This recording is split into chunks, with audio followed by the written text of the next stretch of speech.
Well, I was hoping I would never have to talk about this doofus again, but it looks like I'm going to have to do another video on the idiocy of Robert Francis, also known as Beto O'Rourke.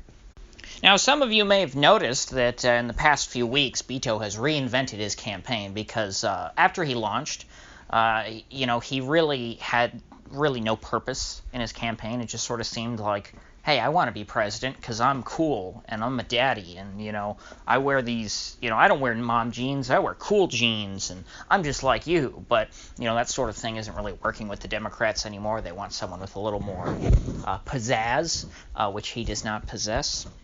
And so after there was, I believe, there was some shooting in Texas, and he said, you know what, this has to end. So I'm going to take the bold decision and say, you know what, we're just going to take all the guns. And so Beto, I guess it's somewhat of a decent strategy because at least now he's known for something. He seems like he actually has some purpose behind his campaign, even if it's pretty obviously cynical. Like, he took advantage of a tragedy and has been trying to use it to capitalize on his campaign and make it seem like he's not just running for president for the sake of running for president, which he totally is. So now that Mr. Beto is Mr. Anti-Gun, let's sort of take a moment to step back and really think about the implications of what it is he's advocating.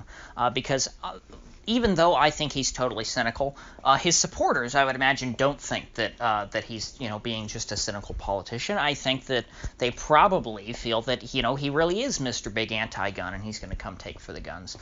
So what exactly would that entail? In short, if Beto actually were somehow able to be elected, which he won't be, and if he actually took these ideas seriously, if he was a genuine person and he got elected on this platform, he would become quite easily the worst president of the United States because he would destroy the United States.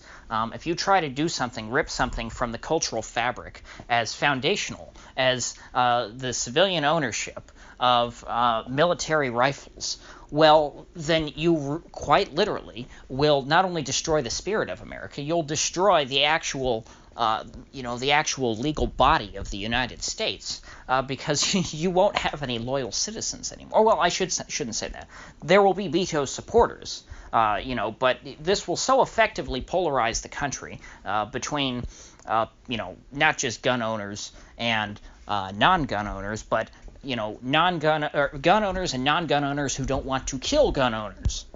Because that's what Beto is advocating here when he says, as his hot new t-shirt says, hell yes, we're going to take your AR-15. You don't take something by being nice and saying, hey, can I have that? When you take something, you take it by force. You send jackbooted thugs, people like, the Bureau of Alcohol, Tobacco, and Firearms, the ATF, the same folks who murdered all those kids in Waco at the Branch Davidian compound. Yes, you're going to send those sickos to the homes of every law-abiding gun owner in the United States, and you're going to somehow say that you're, promoting peace and the safety of the citizenry.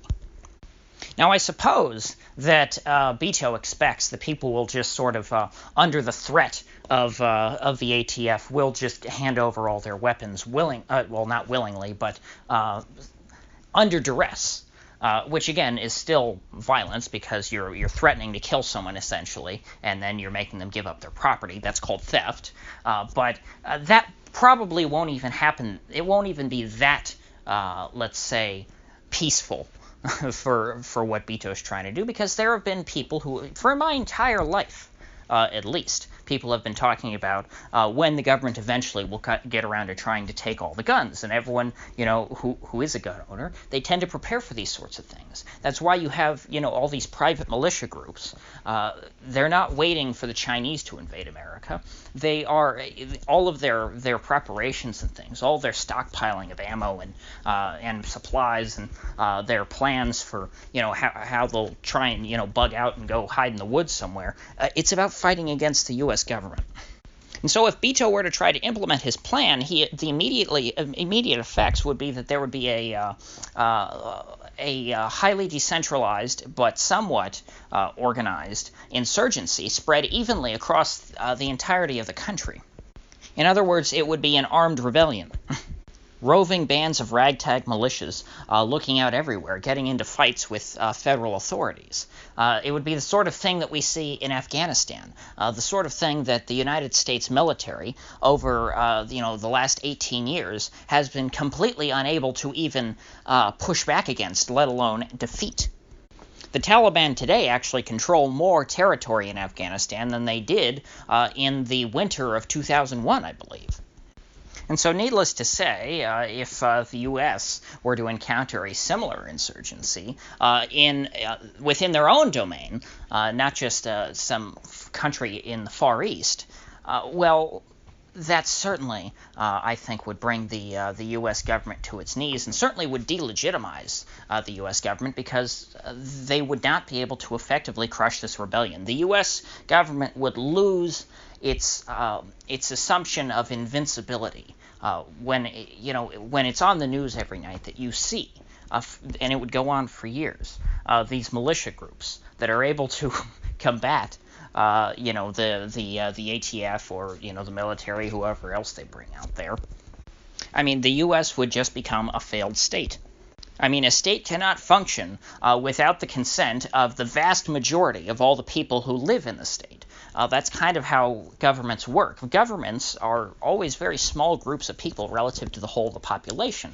And, they can't just use brute force to control that population. They have to try and influence them. They have to make people, it's a bargain. And again, I'm not a fan of social contract theory because, I'm a strong proponent of that whole meme of, hey, I never signed the social contract. But it is true to the extent that, if a government does not at least mostly act the way that people want it to when it comes to really big issues, like engaging in a civil war with, 40% of the population, well, you can't really maintain control of the people and therefore the territory. Now, on a somewhat unrelated note, I forgot to mention at the beginning, in response to Beto's "hell yes, we're going to take your AR-15 away" comment, there was a state representative in Texas by the last name Kane. I don't really know how to say his first name. Something like Briscoe or something. So this Kane man, as Texas state representative, essentially said, hey, my AR-15 is ready for you, Beto. A rather innocuous comeback, but one which Twitter and many of Beto's supporters took to be a threat against Mr. O'Rourke, which is ridiculous considering that Beto is threatening to take away the guns of millions of people.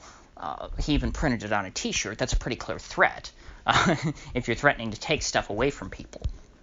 But according to Twitter's community guidelines, that is not a threat. But saying, hey, I'm going to defend myself if you come to take my property, that is a threat. You're threatening to murder a politician. You're terrible. But threatening to murder American civilians, well, that's absolutely fine. No problem with that. I mean, really, the left, this is not the standard left, these people who are supporting Beto. These are the most disgusting bootlickers that I've ever seen. I mean, they unironically think it's not a threat to say that, hey, I'm going to send the police into your house to steal your property and probably murder you if you resist. But even suggesting that a citizen is going to fight back against the police, that is a threat.